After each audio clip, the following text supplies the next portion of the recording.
On va écouter Romain qui m'appelle des Bouches-du-Rhône. Bonjour Romain. Bonjour Eric.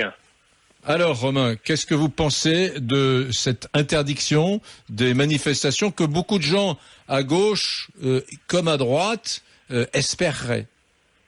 Non mais alors j'étais déjà désespéré et scandalisé de la situation de notre pays depuis ces dernières semaines, mais je suis abasourdi de ce que j'entends depuis tout à l'heure de la part de vos invités.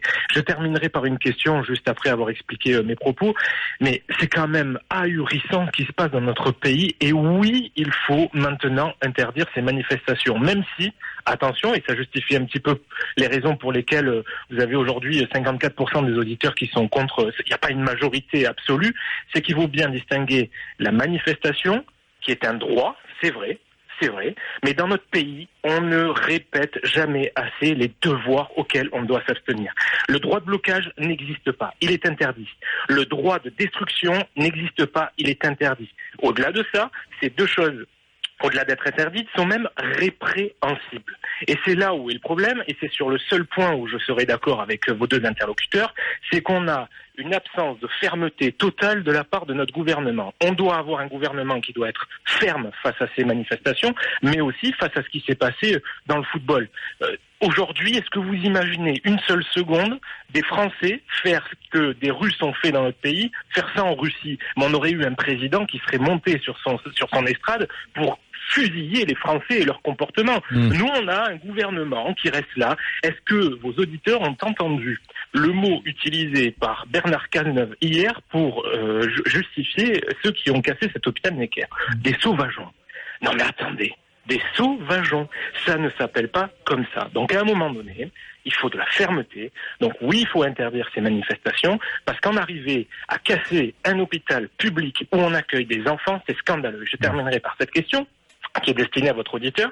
Est-ce qu'il a des enfants?